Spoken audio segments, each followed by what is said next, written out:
जी sir, मैंने पिछले episode में कहा था कि ट्रंप इस बार पहले जैसी दोस्ती मोदी जी के साथ नहीं निभाने वाले हैं। उसके पीछे बहुत से कारण भी है, गंगा में पानी भी बह गया, कुछ भी व्यवहार भी ऐसे हुए हैं, जिस वजह से। तो व्यावसायिक तौर पे या यूँ कहें, मुझे आने वाला समय अच्छा नहीं दिख रहा है। आधी दुनिया का कम से कम कॉर्पोरेट और ज़्यादा लोगों पे कब्ज़ा बढ़ाएगा, क्योंकि लोग कंट्रोल्ड होते जा रहे हैं धीरे-धीरे। आधार के माध्यम से, फ़ोन के माध्यम से, अपनी किसी भी ऐप को लेते वक़्त परमिशन जो दे देते हैं, उन सारे माध्यम से। हमारे हाथ में कुछ है नहीं। लोकतंत्र पता नहीं अमेरिका का कैसा है, लेकिन बहुत से देशों में लोकतंत्र अब दिखावे की चीज़ रह गया है। तो आने वाली स्थिति बहुत अच्छी नहीं दिखती है। लोग तो सोच रहे हैं स्टारलिंक आ जाएगा तो टैरिफ सस्ते हो जाएँगे, लोगों को मौज हो जाएगी। लेकिन मुझे लगता है गलती है उनकी। और लोग जागरूक नहीं है सर। लोगों को मैंने पहले ही कई बार कहा कि लोगों को जागरूक होना होगा इन सब चीज़ों के लिए।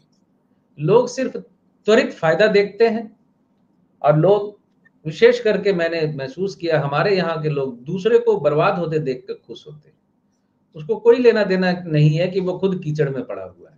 सामने वाला गिर गया ना कीचड़ में, तालियाँ बजाएँगे बैठ के। तो हमारी विदेश नीति तो क्या ही कहने हैं माशाअल्लाह। कौन निर्णय ले रहा है, कहाँ से निर्णय हो रहे हैं, क्या फ़ायदा हो रहा है। इसी का एक एक्सटेंशन क्वेश्चन है जो इसी में से निकला हुआ है। जब इलॉन मस्क का स्टारलिंक भारत में आने की बात हो रही है, अभी सुरक्षा कारणों से फाइल साइन नहीं हुई है, और वो मंत्री बनने जा रहे हैं इलॉन मस्क। भारत समझौता किससे करेगा सर स्टारलिंक का? बिजनेसमैन इलॉन मस्क से, मिनिस्टर इलॉन मस्क से, number 2। Number 3, Elon Musk America की मिलिट्री और खुफिया विभाग के जासूसी सैटेलाइट बनाता है, ये जिसका आपने लिंक स्टारलिंक प्रोग्राम के साथ में है, ये आपने प्रोग्राम और किया था। सारी दुनिया की डेटा कलेक्ट करता है। तो क्या हम उस इलॉन मस्क के साथ समझौता करेंगे जो उसके लिए जासूसी उपग्रह बनाता है और सारी इंफॉर्मेशन अमेरिका और अमेरिका के खुफिया विभाग और मिलिट्री के लिए कलेक्ट करता है? ये पहली बार मेरे सामने ऐसा होगा कि एक बंदा बिजनेसमैन भी और मंत्री भी है। तो जब वो भारत आएगा तो मंत्री के रूप में आएगा या बिजनेसमैन के रूप में आएगा? हम समझौता किससे करने जा रहे हैं? हम तो दरअसल ऐसा लगता है कि दुधारी तलवार लेके चल रहे हैं। इधर से जाएंगे तो कटेंगे, वहां से जाएंगे तो कटेंगे। और ट्रंप हिंदुस्तान के ऊपर जोर डाल रहा है, आपको फाइल साइन करनी पड़ेगी। आप करोगे क्या सर? एक सर बिजनेसमैन होता तो रिफ्यूज कर देते थे, रिफ्यूज कर सकते थे। एक मंत्री होने के नाते, ट्रंप का राइट हैंड मैन होने के नाते, हम तो रिफ्यूज भी नहीं कर सकते सर। हम तो भर गए उस चक्कर में। डेटा तो नया बिज़नेस है सर, आज की तारीख में। जिसके पास डेटा होगा, वो खिलाड़ी है, बड़ा खिलाड़ी है। मेरे को आज से करीब 25-30 साल पहले किसी पॉलिटिशियन ने मुझे कहा था, बड़ी अच्छी बात कही थी, मुझे हमेशा याद रही, कांग्रेस का बड़ा लीडर था। बोला हर लड़ाई का मुख्य हथियार होता है इन्फॉर्मेशन। इन्फॉर्मेशन जिसके पास जितनी ज़्यादा होती है, वो विनर होता है। इन्फॉर्मेशन मुख्य चीज़ है। तो वही गेम चल रहा है इस वक़्त, बड़े लेवल पे चल रहा है, पहले छोटे लेवल पे चल रहा था। शायद इन्फॉर्मेशन ही कलेक्ट करने और इन्फॉर्मेशन ही उसी की वजह से जासूसी संस्थाओं का स्थापना हुई, विदेशों में जासूसी करने के खेल शुरू हुए।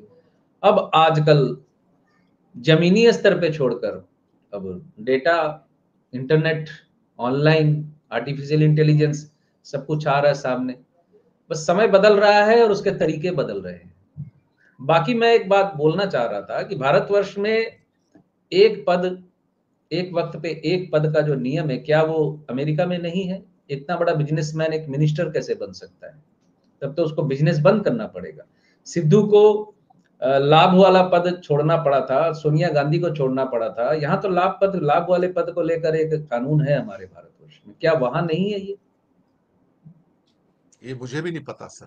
मैं भी हाँ, तो हैरान ये हूं कि सोचने वाली वही मैं बात है। तभी तभी मेरा क्वेश्चन था कि हम स्टार लिंक का एग्रीमेंट किसके साथ करने जा रहे हैं? एक बिजनेसमैन के साथ, एक मंत्री के साथ, एक व्यक्ति जिसका खुफिया विभाग के साथ बिल्कुल क्लोज अंदर का एग्रीमेंट है अमेरिका के, या चौथा जो खुफिया विभाग के लिए सैटेलाइट बनाता है सैकड़ों में और फिर उसे स्टारलिंक के साथ लिंक कर देता है। हम किसके साथ समझौता कर रहे हैं? तो हम तो खतरे में जा रहे थे ना, ये मेरा प्रश्न था।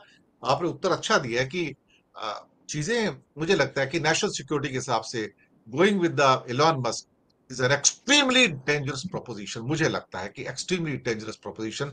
और पहले मैंने स्वागत किया था कि एज ए बिजनेसमैन आ रहे हैं, लेकिन अब मुझे लगता है कि शायद हम कहीं अपने पैरों पर कुल्हाड़ी ना मार लें। ये मेरा पर्सनल अनुमान है सर। सिद्धांत जी, कोई आखिरी टिप्पणी आप करना चाहें तो फिर प्रोग्राम समाप्त कर रहे हैं। बस आखिरी टिप्पणी सर यही है, पहले भी कह चुका हूं,